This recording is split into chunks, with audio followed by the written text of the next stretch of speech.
Hi,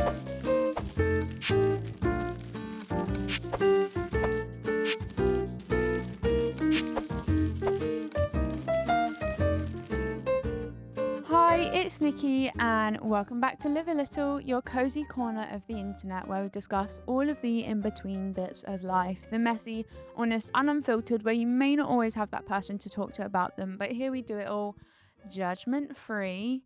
Welcome back for another episode of Live a Little. So, I turned 22 last week. What? I feel like I just turned 21. I was saying to my friend, I feel like 22 has been a year of like the least change. I have developed a lot as a person, but I also feel like my personality is the exact same. And I don't know if that's a good thing or a bad thing, because I think we use birthdays as like milestone markers of how developed or evolved we are as a person, and then compare those milestones to like the year before. And people are always like, how do you feel? How do you feel now that you're so and so age? My teacher used to, in primary school, when it was someone's birthday, make them stand up and then people would sing happy birthday to them. And then it would always be like, how do you feel now that you're 10? How do you feel now that you're 13? And I actually think the older you get, the harder it is to answer that question. If you followed me for a while, you will know that I have always had complicated feelings around my birthday, to say the least. And before this birthday, I was talking to my therapist about that familiar feeling I get every year in the pit of my stomach of almost preparing to cry the whole day before it's even happened. It's like this impending doom where I'm like, okay, you know it's coming again. It's that day again. And it's almost like my body knows, even if I'm not actually thinking about my birthday, my body knows that there's this like day coming up that has a lot of kind of emotions around it and all of this, and it's just like preparing to be in fight or flight mode the whole day. And I was just saying that to her, and I was saying I struggle so much with my birthday because I grieve a version of myself who could be 22 and healthy. I grieve like everything my younger self has had to go through, as I've spoken about before, all of this, all of that. And my therapist said to me, she dropped a bar. She said, Nikki, instead of grieving the younger version of you this year, how about you honor her with the one that is still here? And I've never thought about it that way. I have always kind of mourned this version of me before I became unwell as if it is gone, as if it kind of was here and then got completely taken. And to an extent, that's true. There was a life that was here of being healthy and being happy and all of this that was gone and was taken. But the person that carried all of that is in fact still here. And so I think when you spend so much time in your life looking through the rearview mirror instead of the one that's in front of you, you don't actually appreciate the one that is still living and the one that is still here. And I haven't stopped thinking about that because birthdays, make time feel very loud. There's actually a word I've been thinking about a lot recently. I think Taylor Swift says it in one of her songs. And since I don't even listen to Taylor Swift, but it's been stuck in my head, it's the word ephemeral. And what ephemeral means, if you don't know, is it's something fleeting, something temporary, something that exists for a period of time and then passes or changes. And I think that is a word that I've been resonating a lot with recently. But I think I've also been thinking a lot about just because something ended, it doesn't mean that it failed. Does something changing mean we've lost it? And also, why do we sometimes start grieving things before they've even gone?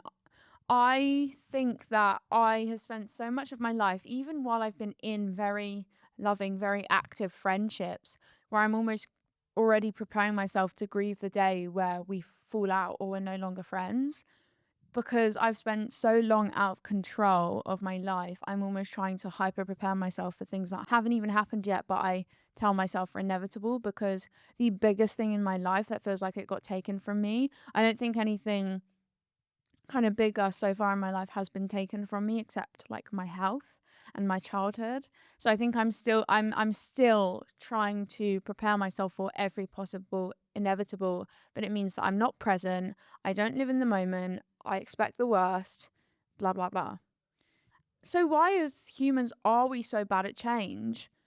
It's probably because our brains like predictability, because predictability makes us feel safer. I know for a fact if I can try and prepare myself for something that's going to happen, then it feels like I'm on a stable path and a smooth journey. I don't want any bumps. I don't want any, turbulence. I can't deal with it. And so the safer I can make the circumstances that I can control, the better.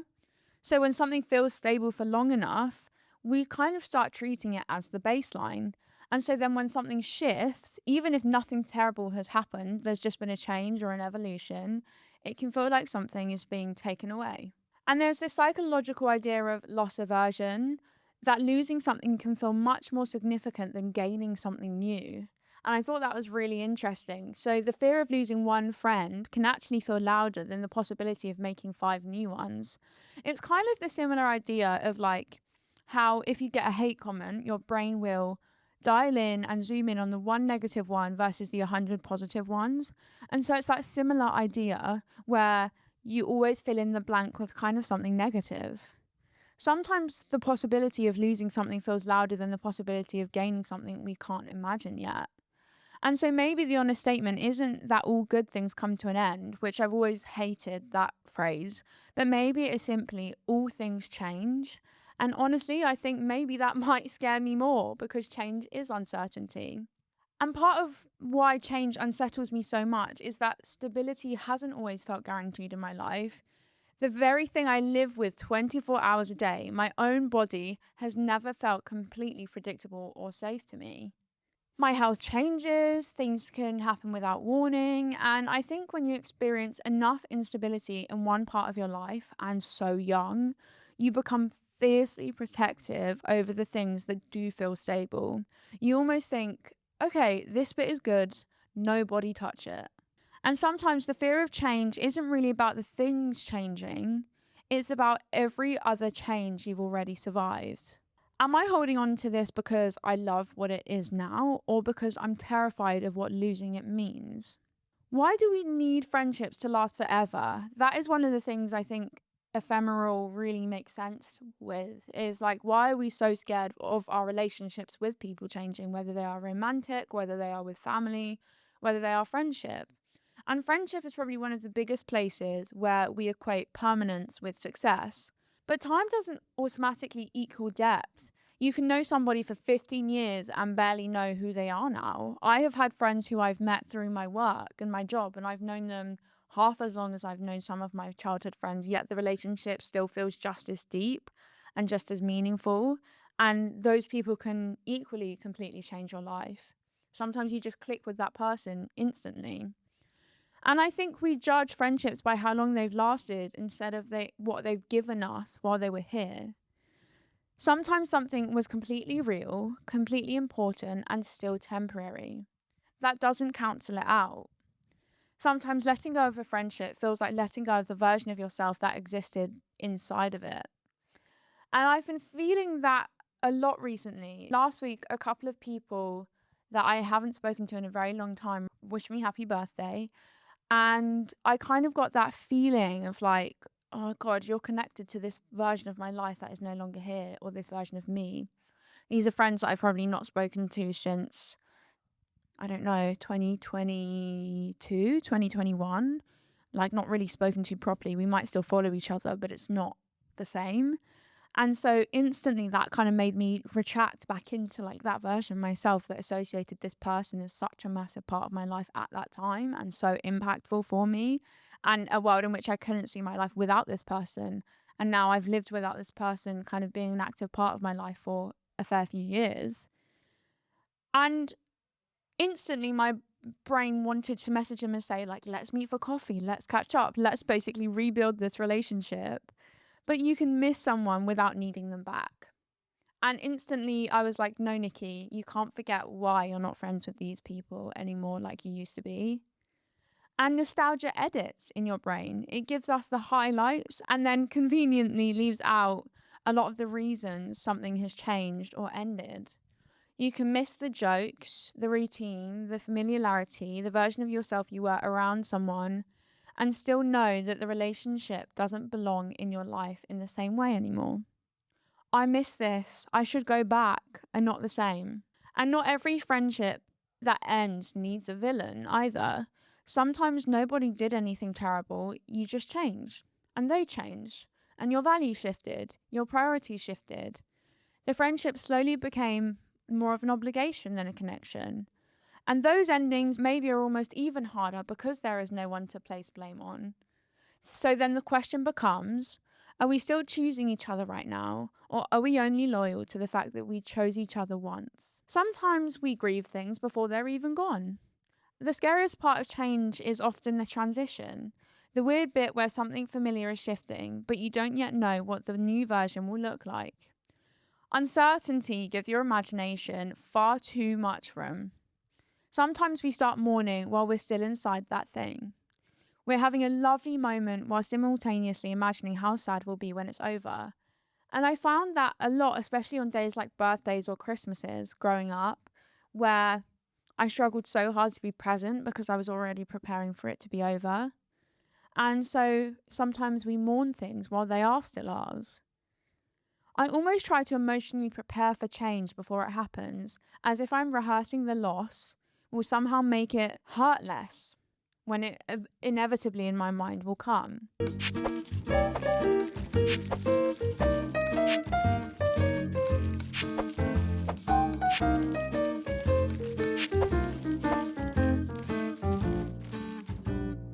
But then it just means you experience the sadness twice. Once before anything has even happened, and then once if it actually does happen. For me, letting go used to sound like giving up. Like I wasn't fighting hard enough to keep something. But maybe sometimes letting go isn't letting go of the person or the thing you love. Maybe it's letting go of the demand that it must never change. And that feels very different. It's so funny. I've recently been getting into philosophy, and maybe part of that is because I have really struggled to create meaning of in life and also work out what the meaning is of my life, especially when you go through so much. I've spoken about this in a lot of episodes. It's hard to place why certain things have happened in your life if there is no logic to them. And I did a post recently, which was just before my birthday, and it was kind of like what I would tell my younger self that I needed to hear, but I know now. And one of them was you can never find reason in something that was unreasonable to begin with. So true in life, a lot of us are trying to find closure in things that have happened to us by making sense of them. And a lot of the time we can't because they were never just in the first place, whether that is in your relationships and things that have happened to you, or your health, or your mental health, or whatever it may be. Sometimes if you've lost someone that you loved, you sometimes just cannot make sense of things. And so in my mind, if I can't make sense of something, it is incredibly unsettling to me. So the idea of trying to make sense of it through philosophy kind of feels comforting, even if some of it is not quite true or not quite resonant. And so for my birthday, I asked for a philosophy book. Who do I think I am? I sound like a 60-year-old man, but I kind of love it because it gives me something. I've not started reading it yet, but it gives me something to, I don't know, to use to sort of find peace in, I guess, by reading up on philosophies and trying to make sense of some of the things that happen in this world. Because I think I struggle a lot to be like, well, why are we all here? What is the point? All of this. I get so existential that I think sometimes you need these things that will ground you, like philosophy. And so a lot of philosophy does come back to the same uncomfortable idea. In Buddhism, they talk a lot about impermanence, the idea that suffering often comes not from the things changing, but from our resistance to the fact that they will. The concept of anicca suggests that clinging to things as if they should stay fixed forever is one of the main sources of human pain. Not because change is bad, but because our grip on permanence is an illusion, maybe, to begin with. Stoicism, which I've never fully kind of agreed with, but Stoicism makes a similar distinction between what is actually in our control, our own choices, our responses, our values, and what isn't, which is other people, outcomes, timing, and change. And Aurelius once wrote, "Loss is nothing else but change, and change is nature's delight." So loving something and controlling its outcome are not the same thing. Trying to control everything doesn't guarantee that we get to keep it. Sometimes it just exhausts us while we're trying. And that is not to say, become cold hearted and don't be sentimental or nostalgic for the past or appreciate things or love things. If anything, it's the opposite. But I do think that you have to at some point make peace with the idea that there's an inevitability that a version of you or a version of them, someone in your life, could leave. And so I think it's really important to almost create that peace in your life for understanding that life is all about change. You know, even in like ecology, everything changes. The leaves fall and regenerate and grow and start again. And I think that's almost what life is it's constantly about shedding what is there and growing something new. And I think that's what I've really always struggled with is I've seen change only ever as a villain in my life, only ever as a bad thing, because a lot of change in my life has really been out of my control and it's not been positive changes, at least in the beginning of my life. And obviously, as a child, while your brain is still developing, things such as change, when they haven't been associated with good changes, will then become bad changes in your life, or change equals bad. And so for me, if my body has been changed out of my control, if my health has changed out of my control, if my childhood has changed out of my control, if so many things have been out of my control from such an early age, why would I look at change as a good thing to look forward to? And so I think a lot of where I'm at now, in being 22 now, is reflecting and trying to see change as a more nuanced thing, not as something that will create havoc in my life necessarily, and not as something that has to be a bad thing, basically. And I've never really loved the phrase outgrowing someone either, because I think it can sound like you've evolved and they haven't, and vice versa. Because sometimes two people can simply grow differently. Birthdays make me think about this a lot because every year there are versions of me that get slightly further away. I can miss being 16 or 2 without wanting to be 16 or 2 again. And that's why my therapist, what she said hit me so hard, because maybe I've confused honoring the younger version of myself with remaining loyal to her pain. As though if I stop grieving what has happened to me, I minimize it or I lose my touch and connection with that exact version of her. Maybe I don't owe my younger self sameness. Maybe I owe her a life. At what point does knowing yourself become trapping yourself inside an outdated version of yourself? Temporary doesn't have to mean meaningless. Why does something have to last forever to count? A friendship can end and still have mattered. A relationship can end and still have mattered. Somebody can leave your life and still have inevitably shaped you. A version of yourself can disappear and still exist in who you became. Temporary does not mean meaningless. Its value isn't automatically measured by whether you manage to preserve it forever. Sometimes change is simply movement in a different direction.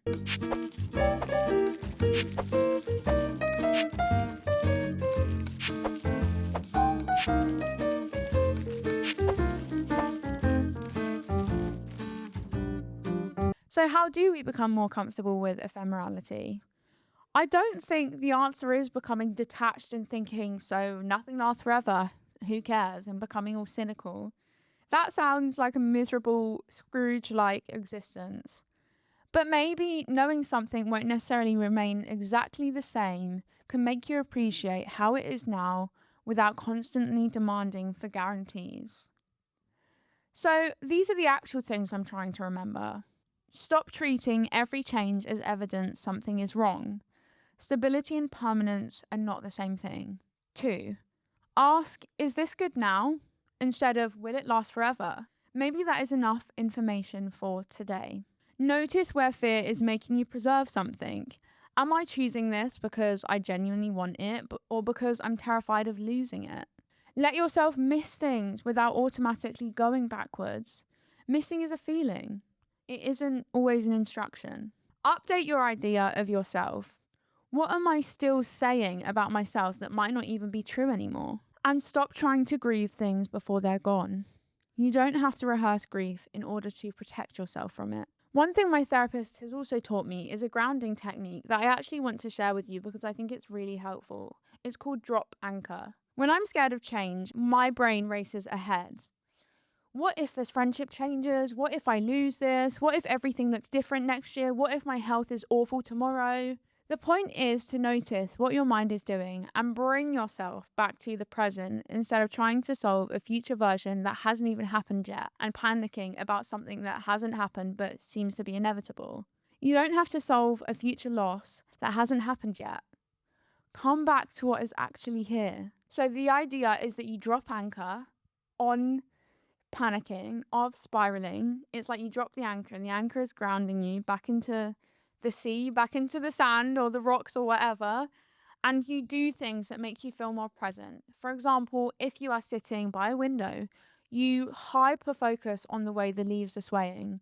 You hyper focus on a sound you can hear. Maybe it's cars in the distance or birds chirping.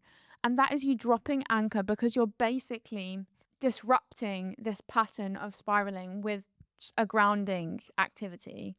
Or maybe it's, she said, like, just become really aware of your body, hug your body, squeeze your fists, tense your body. That is also you dropping anchor because you're disrupting your want to detach from reality and not be here and not appreciating the here and now. And so that's been a really helpful technique for me, is to, as soon as I start spiraling or panicking about things that haven't even happened yet, is to drop the anchor and try and remain as present as I possibly can, which has always been a real struggle for me. It's like my brain has always been elsewhere my whole life, but my body has been in another. It's like my brain's in one postcode and my body's in another. And so I've always felt very detached from my body from a very young age, also in health ways, from people doing a lot of stuff to my body. So it was like, well, I should detach from it so I don't have any kind of sense of value or like permanence in my body. I think actually maybe my body is the only thing that I have peace with, that there won't be permanence in it, because I have been forced to from such a young age. There is a scar on every part of my body except my feet and my hands that shows me that I've been through something that created an impermanence in my life. My body is probably the one thing in my life that I have actually really made peace with being forever changing. You know, every surgery I've had, my body has changed in some way. I have changed in some way. I've got a new scar. I've got a new this, a new that on my body. And so I think then it's meant that I have actually looked for that even more in other parts of my life. But I just have to try and make peace with the fact that my life is not my body and there's a whole world outside my body. And just because things that were, you know, out of my control meant that change was bad, things can be out of your control and actually create room on the bench for something new. It links back to that whole idea of the train station theory, you know, or the burnt toast theory, that maybe something wasn't meant for you if you missed it with the burnt, you know, you burning your toast, or if someone gets off on a different stop than you on your train that is your life and your relationships, then that's okay. They rode with you as long as they could or were meant to. Some people are here for a reason or a season, and you make peace with that and you thank them and you can appreciate what they added to your life in that moment and still want all the best for them and still want them to do well, but also appreciate that you aren't who you used to be. And so I think really a lot of life is trying to make peace with what once was and what could be, or what wasn't and what won't be. And though that's really hard because I'm an incredibly sentimental person and probably quite anxiously attached to people, because of the fact that other things in my life have been so unstable, I'm like, please, let this be forever. Best friends forever. Let this be stable. I think we become so attached as a society to that idea of foreverness. I was saying this yesterday to my family. You know, it's like your forever home, best friends forever, friend for life, my life partner. And though those are all, you know, beautiful, meaningful words and are completely harmless, us as humans are obsessed with the idea of forever. And that's important, but I also think you have to make peace with that forever also doesn't exist. So my little thought of the week, this week, is maybe in terms of relationships, think about one relationship in your life or one version of yourself or one period of your life that you still feel sad has changed. But instead of asking, why didn't this last? Ask, what did this give me whilst it was still here? You don't have to stop missing that thing. You don't necessarily need closure from that thing. You can just try not to turn the fact that it changed into proof that it failed. I think this is maybe what I'm trying to learn at 22, is that, you know, not how to make everything stay, not how to protect myself from ever losing anything again, just how to trust that I will still be okay when life inevitably changes. A friendship can change and still have mattered. A version of you can disappear and still live inside who you became. Something can end without becoming meaningless. Maybe the younger version of me doesn't need me to keep grieving her. Maybe she needs me to live. Because I am future her. I am the version of her that is still here. And so it's important that I value the one that is here. Maybe becoming comfortable with the ephemeral isn't learning how to lose things, it's learning that you don't have to control something to love it. So, with all of that being said, I hope if this resonated with you, it made you feel less alone. Change is scary, and the world is changing faster, at a pace faster than it ever has, which makes it even harder to hold on to things that you love. But remember that not all change is a bad thing, and sometimes it leaves room for more and more evolving and, yeah, more space on your bench that is life. So, with all of that being said, remember to be kind to yourself and live a little.